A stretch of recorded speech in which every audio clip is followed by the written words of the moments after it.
Hey everybody, it's me, Kameel. And me, Tim. And in the background, we're listening to folks getting settled in for our second annual I Live Here storytelling event. Yeah, we first had one of these a little over a year ago. It was at the Herb Arts space in Old North in St. Louis.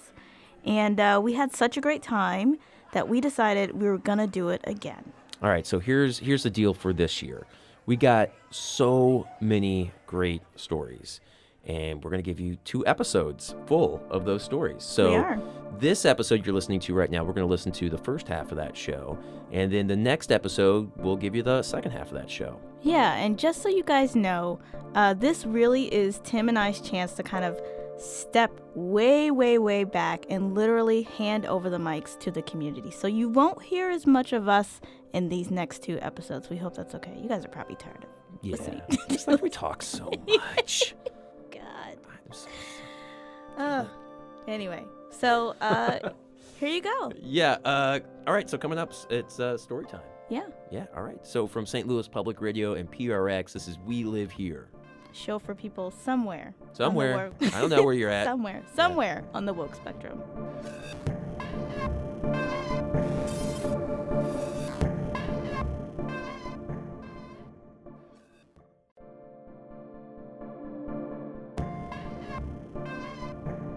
All right, it is time now to get into some great storytelling from St. Louis. And our first story comes from what I think is safe to say one of our very, very favorite people we have ever had on We Live Here. Yeah, she is super cool, and she's been on the podcast a few times, but twice in this last season just alone. So we think you guys will enjoy her. So without any further ado, this story comes from Amy Hunter. So the story that I'm going to tell is of my parents, actually. Prior to the Obamas and our display of watching them in their black love and their black magic moments, I had Andrew and Cheryl Johnson. My mom was an ex-nun that came out of the convent after questioning too many times, deciding that lesbianism wasn't what she was down for, and really dedicating her whole life to God without sex was probably not going to make her life full. So she came out of the convent, and lo and behold, while attending college, met my dad, who was in graduate school, who was the son of a Baptist preacher.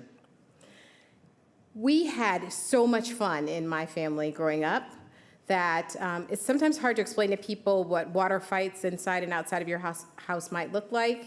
But most importantly, I watched them sing songs together. I didn't know people danced in clubs until I got to college because our family room turned into like a party every Friday and Saturday. And so black love was something that I saw a lot of. Now, I had 2 sets of grandparents, my dad's parents, who showed me what commitment looks like.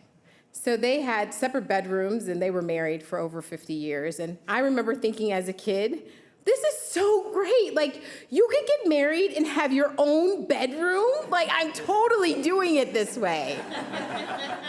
And then I met my mother's parents, who were very in love, more like my parents in love. So the sing-song love, the smile at each other as they come through the door kind of love. And as I talked to my grandmother, I called her Nana, I said, my other grandparents have their own bedrooms, but you guys have to share. And she assured me sharing was better when you're married. And so I got to see what commitment looks like, but also what love looks like.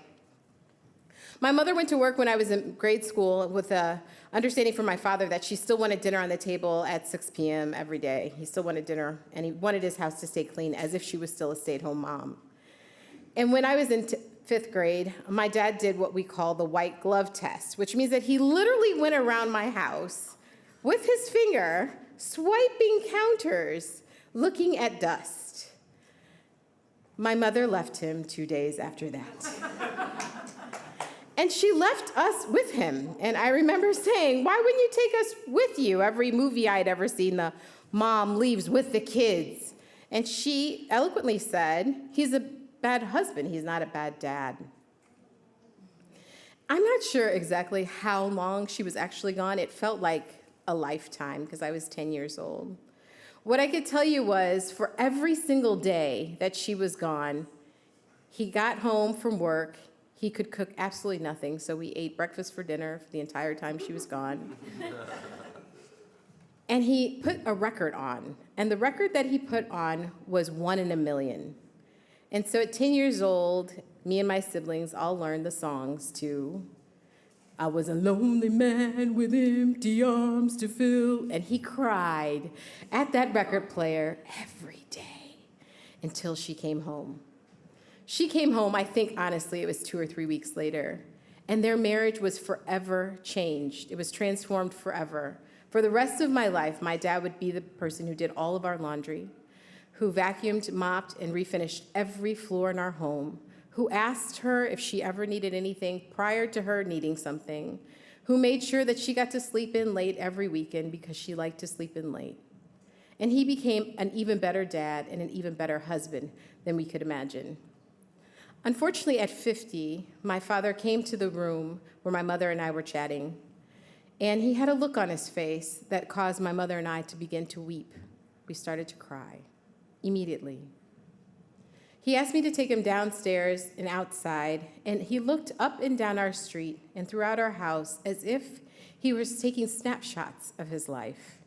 He rubbed my head gently and told me to get my mother that he was ready to go to the hospital.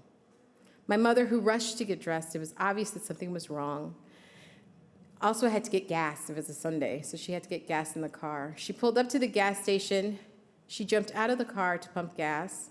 And at that moment, she knew my father must be very sick, because in the 26 years that they had been married, she had never pumped her own gas. So she pumped the gas. They got to the hospital. And shortly thereafter, we understood that he had had an aneurysm. He remembered very sketchy things during this time, during this transition. He kind of remembered who she was. He didn't remember who I was. He remembered my brother and sister. It must be a middle child thing. But prior to, about 2 or 3 days before he died, he asked her if he had done a good job. And she assured him he had been a great husband. My mother lived for the next 13 years as a widow, never remarrying, really never dating. She had her first heart attack at 48. We say often that she died of a broken heart. She was just too young at that time to go so quickly behind him. So she had had her 5th heart attack. I called my siblings in.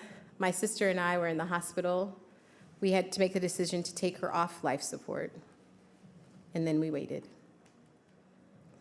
We decided that as much time my parents spent with music, we would turn the radio on for my mother. We thought she might enjoy listening to some music on her transition. As we turned the radio on, 1 in a Million played. What are the chances?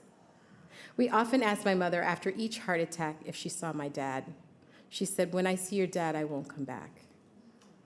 When the music played, we were assured that not only was she at peace, but that she would soon be with him, once again, in love and in love forever. Thank you.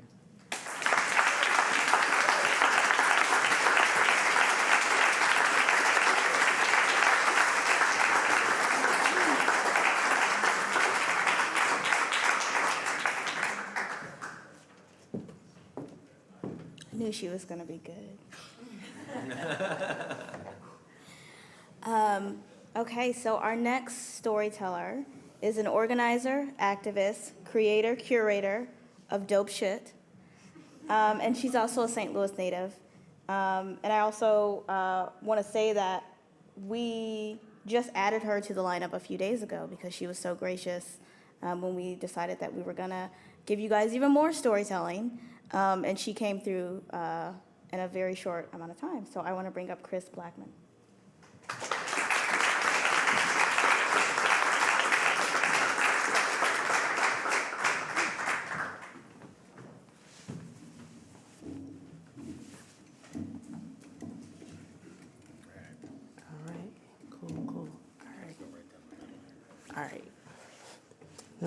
All right, cool. How can I follow Amy? Go on. Peace, y'all. I'm happy to be here. So, thinking about a story, I'm going to talk about, for me, the intersection of my spirituality and my sexuality is what I'm going to speak to. So, quickly go back and move forward to the present time. So, As Kameel said, from St. Louis, always been a tomboy, sporty girl growing up. Went to college. Before I went to college, I was told don't get turned out, right, by friends. Went to college and got turned out. More like discovering the fact that I did love women. So my freshman year of college, I had my first experience, and then from that point on, came into my sexuality. Before that, grew up in church, Baptist church. That's where I was planted.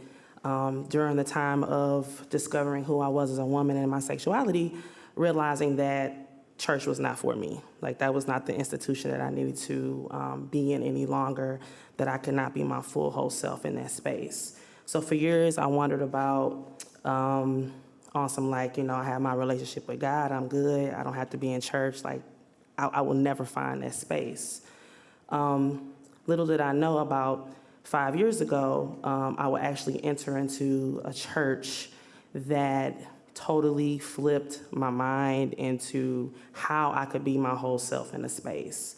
And I say that standing here as, Black woman, queer, radical in all of the work that I do, being able to have all of that and bring all of that to the table. And what I've discovered about myself is that never turning down or dimming any of those pieces.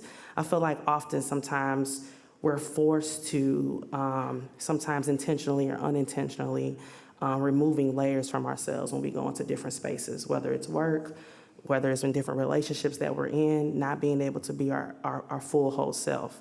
What I discovered was the liberation that came with being able to be my full whole self in church. So at one point when I was in church, I wasn't one that was necessarily in leadership in church, but what I found myself currently is being just that. So God calling me to lead within ministry, which is something that I never thought would happen. Again, so as I stand here, as I'm able to navigate in life, and again, becoming the woman that I have become to be, what I found is that in every space that I've gone in, being able to, especially thinking about Black church, for those that aren't totally familiar how Black church operates, Black church can be, church period, but me speaking specifically to Black church, how Black church is one of the most oppressive spaces, one of the most oppressive institutions for folks to be in, and that's real. From sexuality to radicalism, all of those different things. So be able to be into a space where I could be that, totally countered that narrative of what church can be. What I found is that I needed community to grow within my spirituality. So having this isolated place of being with religion and spirituality is not what I needed for myself. What I did need was a community. So being able to be in that community and then finding myself being able to lead in that space was something that has really literally changed my life.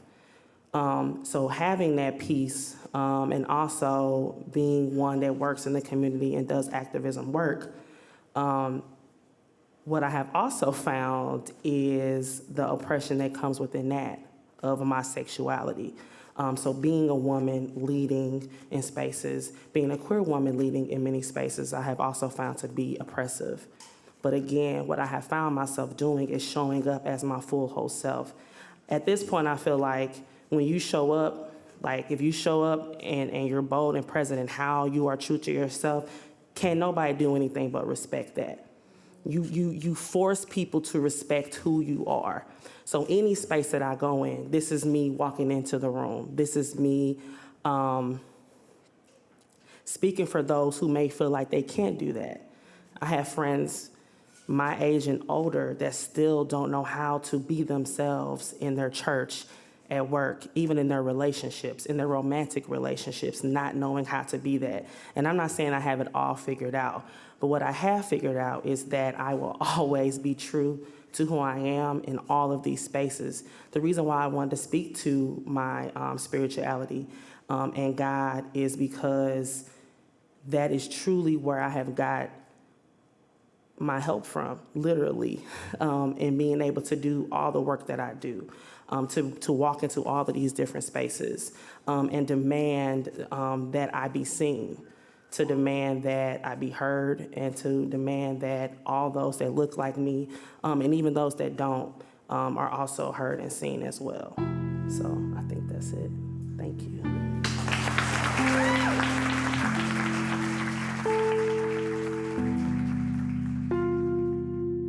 All right, so we're going to take a quick, in podcast land, I guess you would call it, Go get your intermission. popcorn, whatever go you get need your to do. popcorn, whatever you got to do. We're going to take a quick little intermission. When we come back, more storytelling from I Live Here in St. Louis. So when we first met to talk about who we want to ask to tell stories at our show, we thought it would be really, really cool to have a public official. Yeah, because, as journalists, we tend to talk to public officials when they're like in the news, or maybe they've done something, or we need a comment on something. We're not just saying like, hey, let's just like talk stories. Yeah, let's learn about you as a person. So we put together a list of people we were thinking, okay, we can reach out to because we've got connections with these folks and we can convince them to say yes. And there was one name that floated to the very, very top of the list. Yeah, we didn't know if she was going to say yes, but we figured like, why not? Let's just go for it. We asked our political reporter here at the station, Jason Rosenbaum, who we've had on the show like a bunch. Would you be willing to reach out to this person and ask, hey, would you think about doing this thing? This person then got back to him immediately and then got back to us immediately and said yes. And we were really, really thrilled that she did that. And she's got an amazing story to tell. Her name is Maria Chappelle Nadal. She's a Democratic state senator in Missouri.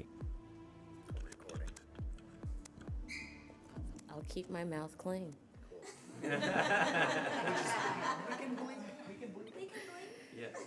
So many of you know me by my public life, and you don't know about my personal life. But my personal life is what molded me, and it's really why I am the advocate that I am today. So, my mouth gets me in trouble. It wasn't always the case. But there's only one time in my life, even today, that I said something and it actually hurt my feelings. When I was a little girl, my mom figured out that I had a serious speech impediment. And I couldn't say things like tomorrow. I would say tomorrow, tomorrow. In first grade, I was taken out of my class every single week. I was in the special school district. I went to school in University City. And every week, I would leave out of Miss Larson's class, Miss Anna Louise Larson, and I would go to the resource room. And in the resource room, I would go through my double O's and my U's and my I's and all of those things so I could just speak. And in second grade, when I was in Miss Bonner's class, I was taken out of the classroom, and I went to the resource room, and I got help for my speech. I was a really shy kid. Most people don't know that I'm really shy. Like, try dating and telling that cute guy that you really, really like him, and you can't get the words out of your mouth. When you have a speech impediment, you have to worry about how your lips form, how your tongue moves. It's the logistics of your mouth that you can't get right. When I was young, I would literally, even now, but when I was young, I would look at people's lips to see how to form a word. I didn't want to speak. I was scared to speak. People made fun of me because of how I spoke. It was embarrassing. In third grade, I went to the resource room, again, every single week to get help. And in fourth grade, in fifth grade, sixth grade was special though. I gave the morning announcements. Now, how does a kid who doesn't know how to speak really well give the morning announcements every single day I wasn't known as Maria because I hated my first name. I was known as Nikki. So Nikki Chappelle Nadal gave the morning announcements. Every single day was part of my speech therapy. I had administrators and teachers who said, let's help her in this way. She's giving the morning announcements. So today in University City, there are people who vote for me because, one, I'm either the girl with all the last names or the girl who gave the morning announcements every single day. In 6th grade, in 7th grade, and in 8th grade, I gave the morning announcements. So in 8th grade, my big achievement was to give the 8th grade speech. I had taken opera lessons. That was really important. Opera helps you with your articulation. And it's also a way that you express yourself. So as I'm in middle school, as I'm in high school, the way that I figured out how to express myself is that I was going to sing. And I was going to dance. I remember dancing at the house all the time to music. And man, let's see. My mom, a single mother who worked 2 jobs, really sacrificed a lot to help me with my speech. And, sometimes I didn't see her. And it was kind of lonely, and I remember just being that latchkey kid and being responsible for my own livelihood, making my own lunch, and it was just really hard. And I got to a point in time where my mom had some guilt as a single mom. And because she wasn't around, she was just trying to make sure that I had opera lessons, that I was able to go to Sylvan Learning Center, that I was able to continue in my therapy just speaking. My mom didn't have any restrictions, though. That's the problem today. She didn't have any restrictions. She didn't try to say, you can't say that, you can't say that. There was no filter because she just wanted me to speak. Because I didn't speak. I was scared to speak. I was really scared to speak. And so time went by, and I'm creative. I love art. I love music. One of the ways that my mom gifted me during the summers is we would go to New York, and I would go see a Broadway show. So we saw like Lay. We saw Tommy. But my favorite one was Phantom. So how many high school students are singing Phantom in their living room? I was. When I was in high school, there's this Billy Joel song. I was so proud that I could get it out of my mouth. Einstein, James Dean, Brooklyn's got a winning team, Davy Crockett, Peter Pan, Elvis Presley, Disneyland, Bongo, Budapest, Alabama, Cruise, Chef, Princess Grace, something, Trouble in the Suez, or something like that. Like, my mouth was able to formulate all that. It came out, like, with not a lot of mistakes. So I went to college, I was then known as Maria. I went from Nikki to Nicole to Maria. So at 19, I'm Maria. And I knew I loved politics. It was my life. And I was always inspired. My mom believed in tough love. Still today, she believes in tough love.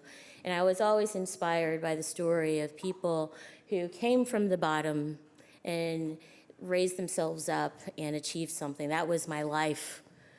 And I said I was going to go back home. I went to school in Georgia, and I said I was going to come back home, and I was going to work in public life. I didn't know how I was going to do that, but I just wanted to do that.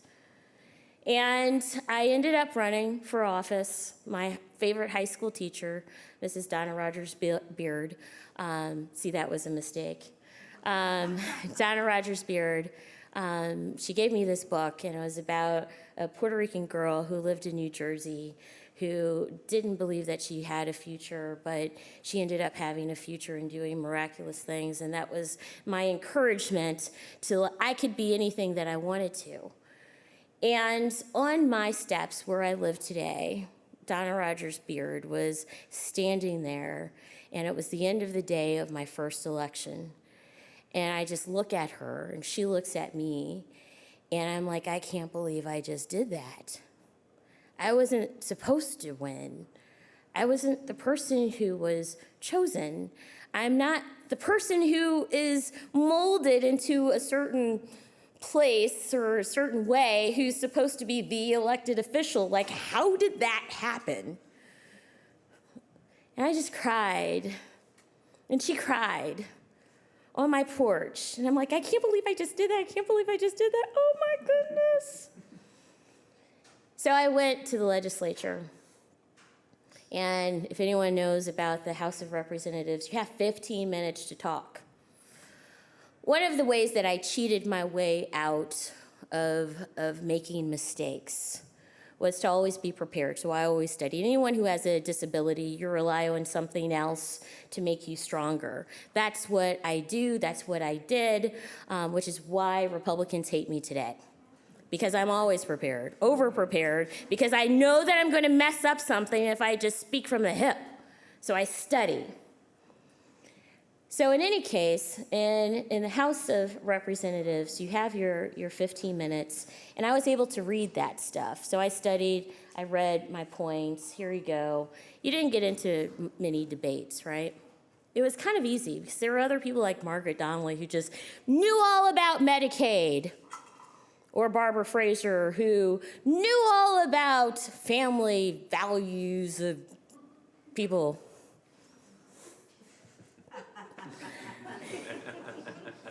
So I just voted right. I was always prepared. I had my notes, had 15 minutes, and then it was over. It was all done because I couldn't speak anymore. And then I ran for the Senate. Ooh, the rules are different. You can speak as long as you want. So I studied for my first filibuster. I studied for 6 weeks. 6 weeks. So I had these attorneys who would meet with me every single weekend, and the legislation we were talking about was workforce discrimination. And I just read all of these cases, and it was just so appalling, all the stuff that I saw. And I was prepared. I was nervous, but I was prepared. Like, how are you going to stand for 10 hours? I had every single case that I was studying, and it was so easy to do. And they were like, I can't believe that big girl just did that. So that's when you get to the negotiating point. And then Ferguson happened. I was always able to hide behind studying. So I studied, I was prepared, I could speak because I was prepared. But nothing called me like Ferguson. There weren't many elected officials, if any at all, who were present. And in the very early days, it was just really hard. And I'm like, oh my goodness, what am I going to do? What am I supposed to do? I just got tear gas for 3.5 hours in a street without any outlet. What am I doing? How do I respond? How do I communicate? Did this just really happen? Is this really what our community is about? Are people really responding in this way and degrading human beings in this way and disregarding the feelings of young people this way? Really? I had to stand up. I had to speak unprepared. I had to speak unprepared, and all I knew were the feelings of mothers and grown men crying in my arms. I was called to be on TV, and I don't like being on TV. I don't like being on radio because I know that I'm going to make a mistake. To this day, I've listened to myself 5 times. 5. This day, no more, because I can't hear my mistakes. I don't want to hear my mistakes when I speak because it makes me feel hurt. But I went through that. I was speaking for other people. It wasn't about me. It was about the young families who felt as though they had something taken away from them, and in many cases they did. It was about that mother who was crying. It was about that man who just got out of jail the day before Mike Brown got killed. It wasn't about me any longer. And the media kept coming and they kept asking me, what is going on in your community? And then I served as a translator. Who told me that I would be a translator? Who told me that I would be a teacher? Who told me that I would be a sister? Who told me that I would be a mother? Why did you put me in this place, God? I'm just supposed to vote right. I'm supposed to stand up for people who believe in freedom. I'm supposed to stand up for kids who want a quality education. That's what I stand for. I stand up for people who want to marry whoever they want to marry. That's who I am. But nobody said that I would be tear gassed for 3.5 hours. No one said that I would have my entire livelihood in question. But you just show up because nobody else showed up. No other elected officials showed up. It was Sunday, August 10th. And we were right there on the street. And there were people who were totally disrespecting the young folks, the youth, the underground rappers, the gang members. And then there was me in that circle, the communicator, the translator, the mother, the teacher, the sister. And so I kept speaking, never watching any interview, ever. I just translated. This is how they felt. This is what's going on through their minds. This is what they want. This is what they are doing. This is what should be happening. This is what's been ignored by the legislature. And I started finding my identity through that experience. I was fortunate to never have to be in a situation like that, but it was necessary. You know, sometimes when you grow, it's hard and it's rough, it's brutal. It takes every single thing out of you, but it's necessary. So it was Ferguson, October, and I was feeling good. I just lost 80 pounds. I was feeling real good. I had this scarf on, a Ralph Lauren navy blue jacket, and I had my skinny jeans on. I felt good. So we were downtown. I took a picture with Percy Green, and the picture looks great. It's awesome. Like, girl was looking fine that day. And I knew that I had to go to the St. Louis Literary Festival because I was reading to kids Dr. Seuss. I happen to love Dr. Seuss, so when I go to classrooms, I always have a book list of what I will read to kids. It's always Dr. Seuss. So it may be Hooray for Different Do for Day, or it may be Fox and Socks. By the way, Fox and Socks is the best book in the world, especially when you have a speech disability. It helps you to articulate. So as I'm having fun with these kids, I'm actually practicing. I'm giving them life, but I'm also exercising my mouth so that my words are formulated correctly. Most people don't know that. So I usually have this thing with kids, and I ask them to raise their hands, and I say, "Who's your favorite rapper?" And they'll say, "Oh, Nicki Minaj, Drake, Lil Wayne." And I say, "Did you know that Lil Wayne used to read Dr. Seuss?" And if you want to be like Dr. Seuss, you're going to have to read, or if you want to be like Nicki Minaj or Drake or Lil Wayne, you're going to have to read Dr. Seuss. So on this day, Ferguson, October, I go from downtown, I go back to University City, And I'm walking down Del Mar, just feeling good. I'm feeling good, as Medea would say. Feeling good. I'm walking past Fitz's, and there are four Caucasian women. And they snubbed me. It's the first time that I had ever been snubbed. And there's a sound that goes along with the snub. There's a sound. Like, I never was snubbed before in my entire life. I never heard a sound that goes along with a snub. But these 4 women snubbed me. 2 of them were supporters of mine. And I know only because of what I was seeing in Ferguson did they snub me. Because I was the safe African American before Ferguson happened. I was the acceptable African American before Ferguson happened. I was the only African American who would be showing up to the all-white female meetings in the neighborhood, and it was okay because I was accepted. You're the accepted black person, Maria. Until Ferguson. Until I became a translator of people who had been oppressed for such a long time and for decades, who were feeling the pain and the trauma of everything that had been happening to them for so long. I was their translator. I was their sister. I was their mother.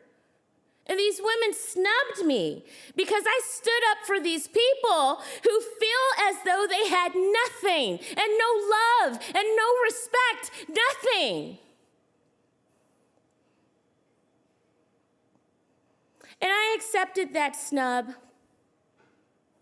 And I kept walking to the literary festival because I was about to read to children Dr. Seuss. And the lesson here for me was, I was that voiceless kid who didn't say anything, who was so scared and so shy. I was afraid to talk. I was afraid to express my feelings. And the reason why I kept going to that festival is because for the kids who I was reading to, I didn't want not one of them to have to go through or endure the same pain that I went through when I was a kid.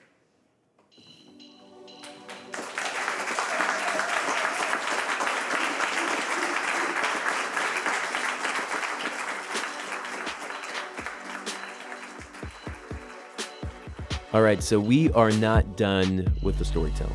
But we are done with this episode. But before we officially roll credits, we want to make sure we give some very, very special thank yous. And we'll start with Phil Donato here at St. Louis Public Radio, who helped us with all the logistics for this event. And also MK Stallings with Herb Arts, which is where we had the event. He helped us a ton, especially with some creative stuff. And Greg Montanou, our sound engineer for the evening. He's also with St. Louis Public Radio, and he's the reason why it sounds so good. Thanks, Greg. We Live Here is produced by me, Kameel Stanley. And me, Tim Lloyd. Shula Newman is the executive editor of St. Louis Public Radio. And from St. Louis Public Radio and PRX, this is We Live Here.